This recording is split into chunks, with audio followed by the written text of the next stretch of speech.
नमस्कार, मैं पूजा। बिहार न्यूज में आपका स्वागत है। खबरों की ओर बढ़ने से पहले एक नजर आज की सुर्खियों पर। अब एक क्लिक पर मिलेगी बिहार के सभी विभागों की जानकारी। विभागों को जोड़ने का काम करेगा ये प्लेटफॉर्म। डेटा आधारित योजनाएं होंगी अधिक प्रभावी। वोटर लिस्ट से छूटे मतदाताओं से बीएलओ ने मांगे आवेदन। 90,712 बूथों पर साझा की गई सूची। जियो टैग फोटो के साथ दस्तावेजित होगी ये पूरी प्रक्रिया। विधानसभा चुनाव के लिए संवेदनशील बूथों पर बनेगी खास रणनीति। सभी बूथों पर न्यूनतम सुविधाएं होंगी सुनिश्चित। बालू माफियाओं पर होगी कार्रवाई। ड्रोन और सीसीटीवी से होगी गया पितृपक्ष मेले की निगरानी। 6 से 21 सितंबर तक चलेगा ये मेला। 19 कोषांग का हुआ निर्माण। धोनी ने चेन्नई में लॉन्च किया 7 पैटर्न। अनिरुद्ध रविचंद्र के साथ वीडियो हुआ वायरल। उद्घाटन के दौरान ऋतुराज गायकवाड़ भी रहे मौजूद। चलिए बढ़ते हैं शाम तक की बड़ी खबरों की ओर विस्तार से। अब एक क्लिक पर मिलेगी बिहार के सभी विभागों की जानकारी। बिहार सरकार ने नीति आयोग के मॉडल पर आधारित अत्याधुनिक स्ट्रैटेजी रूम और कमांड एंड कंट्रोल सेंटर का उद्घाटन किया है, जिससे राज्य के सभी 45 विभागों और योजनाओं की जानकारी एक क्लिक पर मिल सकेगी। योजना एवं विकास मंत्री विजेंद्र प्रसाद यादव ने इसे नीति निर्माण में गति, पारदर्शिता और सटीकता लाने वाला कदम बताया है। ये प्लेटफॉर्म विभागों को जोड़ने का काम करेगा और डेटा आधारित योजनाएं अधिक प्रभावी बनेगी।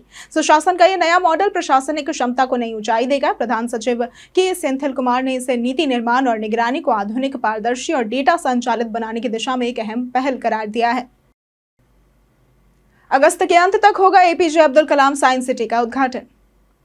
पटना के मोइनुल हक स्टेडियम के पास बन रही doctor APJ Abdul Kalam science city का उद्घाटन अगस्त के अंत तक संभावित है। 20.5 एकड़ में बन रही इस अत्याधुनिक साइंस सिटी में 5 गैलरियां होंगी, जिनमें 269 साइंस मॉडल 26 थीम पर आधारित होंगे। पहले चरण में बीए साइंटिस्ट और बेसिक साइंस गैलरियों में मॉडल लगाए जा रहे हैं। एट्रियम एरिया में सेल्फी पॉइंट, डिजिटल पैनल और म्यूरल लगाए जा रहे हैं। परिसर में कैफेटेरिया, पार्किंग, शौचालय सहित सभी जरूरी सुविधाएं पूरी कर ली गई है। यहाँ 500 सीटों वाला आधुनिक ऑडिटोरियम, 150 छात्रों के लिए dormitory, 4D theatre, pre functional hall और बहुउद्देशीय हॉल की भी व्यवस्था है।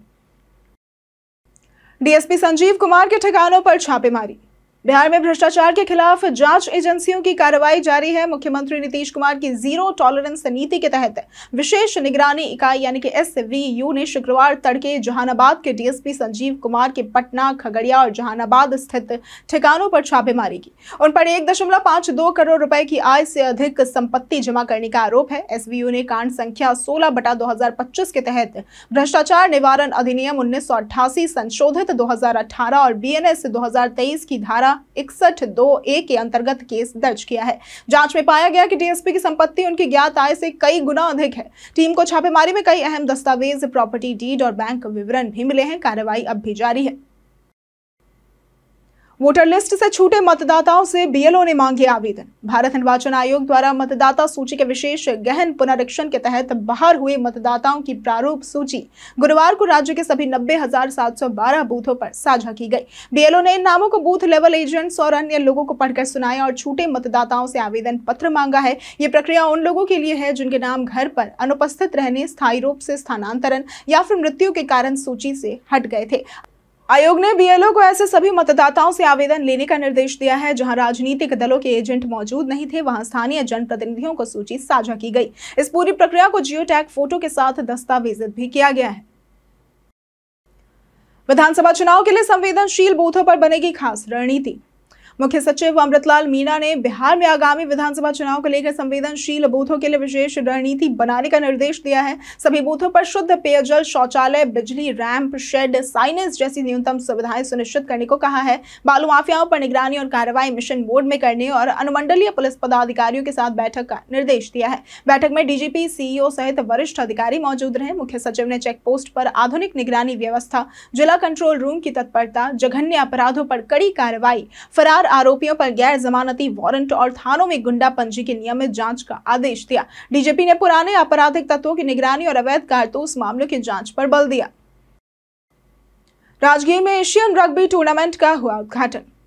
राजगीर में 9 से 10 अगस्त को Asia under 20 rugby sevens championship आयोजित हो रही है, जिसका उद्घाटन खेल मंत्री सुरेंद्र मेहता ने किया। कार्यक्रम में ग्रामीण विकास मंत्री श्रवण कुमार भी मौजूद रहे। प्रतियोगिता में 9 देशों की 16 महिला पुरुष टीमें शामिल है, जिनमें 192 खिलाड़ी, 32 कोच और 50 तकनीकी अधिकारी भाग ले रहे हैं। दर्शकों के लिए मुफ्त प्रवेश की व्यवस्था है। पहले दिन 24 और दूसरे दिन 16 मैच होंगे। सुरक्षा, चिकित्सा और यातायात के लिए विशेष इंतजाम किए गए हैं। उद्घाटन समारोह में बिहार की लोक सांस्कृतिक प्रस्तुतियां जैसे कि झिझिया, कजरी, छठ और ये हमारा बिहार गीत की प्रस्तुति भी आकर्षण का केंद्र रही। ड्रोन और सीसीटीवी से होगी गया पितृपक्ष मेले की निगरानी।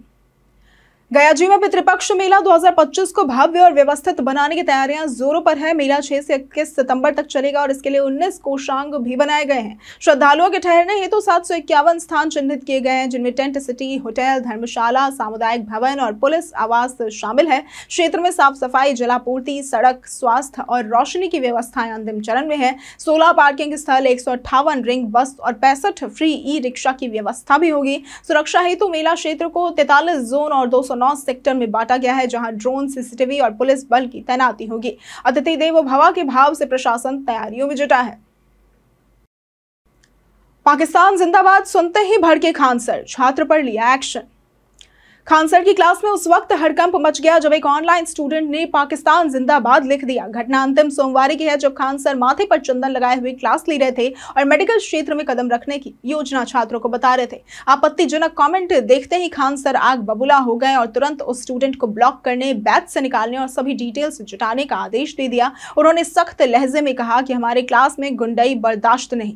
इससे पहले भी पाकिस्तान के संदर्भ में बोलते हुए उन्होंने कहा था कि अगर कोई पाकिस्तानी छात्र उनके पास आएगा तो पहले मारेंगे, चाहे उसने कुछ गलत ना किया हो।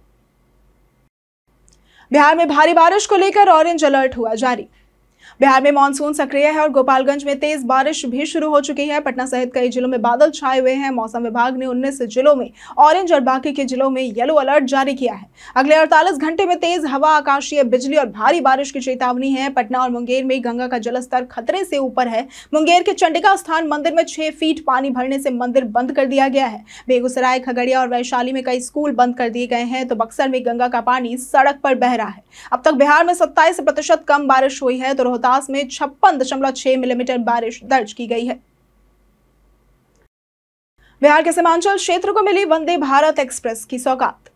बिहार की राजधानी पटना से जोगबनी, अररिया तक वंदे भारत एक्सप्रेस चलाने की तैयारियां शुरू की गई है। ये ट्रेन पूर्णिया, कोट, सहरसा, सिमरी, बख्तियारपुर होते हुए चलेगी, जिससे कोसी और सीमांचल क्षेत्र की कनेक्टिविटी मजबूत होगी। रेल मंत्री अश्विनी वैष्णव ने ऑपरेशनल फिजिबिलिटी जांच के निर्देश दिए हैं। खाद्य एवं उपभोक्ता संरक्षण मंत्री लेशी सिंह ने बताया कि उन्होंने लगातार पत्राचार कर ये मांग उठाई थी। उन्होंने इसे छात्रों, मरीजों और व्यापारियों के लिए उम्मीद की नई किरण बताई। सरसी स्टेशन पर जनहित एक्सप्रेस के ठहराव को पहले ही मंजूरी मिल चुकी है। ऑपरेशनल रिपोर्ट आने के बाद ट्रेन संचालन की प्रक्रिया शुरू होगी। लेशी सिंह ने रेल मंत्री का क्षेत्रीय जनता की ओर से आभार जताया है। बेगूसराय में 14 लाख की शराब बरामद। बेगूसराय के लाखों थाना क्षेत्र अंतर्गत बहादुरपुर गांव में गुरुवार देर रात पुलिस ने बड़ी कार्रवाई करते हुए 14 लाख रुपए की विदेशी शराब जब्त की। सूचना मिलने पर लाखों थाना अध्यक्ष राजीव रंजन के नेतृत्व में बहियार इलाके में एक घर पर छापेमारी की गई, जहां से 162 कार्टन में करीब 1400 लीटर 8 PM ब्रांड की फ्रूटी पैक शराब बरामद हुई। ये शराब तस्करों द्वारा खुदरा बिक्री और होम डिलीवरी के लिए रखी गई थी। मौके से एक तस्कर लालू पासवान को गिरफ्तार किया गया, जो रामचंद्र पासवान का बेटा है। उस शराब की सप्लाई और बिक्री से जुड़ी जानकारियां ली जा रही है। कार्रवाई में पुलिसकर्मी रविशंकर कुमार, संदीप कुमार और अरुण भगत भी शामिल थे। बिहार मतदाता सूची पर मचा सियासी घमासान।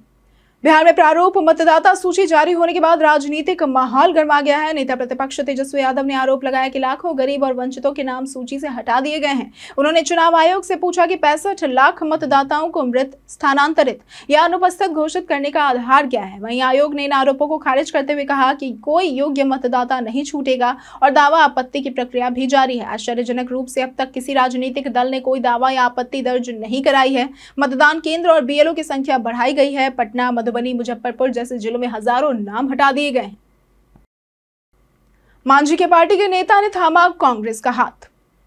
पटना में हिंदुस्तानी आवाम मोर्चा यानी कि हम के युवा नेता सूरज कुमार राय और जाप के वरिष्ठ नेता सुरेंद्र यादव अपने समर्थकों सहित कांग्रेस में शामिल हो गए हैं। प्रदेश अध्यक्ष राजेश राम ने उन्हें सदस्यता दिलाई है और कहा है कि इससे औरंगाबाद में कांग्रेस मजबूत होगी। दोनों नेताओं ने राहुल गांधी के नेतृत्व पर भरोसा जताया और कहा कि वे संविधान व लोकतंत्र की रक्षा के लिए कांग्रेस से जुड़े हैं। इस मौके पर कई अन्य नेता भी उपस्थित रहे। तो वहीं बक्सर में कांग्रेस के पर्यवेक्षक मनीष कुमार ने विधानसभा चुनाव को लेकर बैठक की और घोषणा की कि कांग्रेस सरकार बनने पर 200 यूनिट मुफ्त बिजली, 1500 रुपए दिव्यांग पेंशन, महिलाओं को 2500 रुपए और भूमिहीनों को जमीन भी दी जाएगी।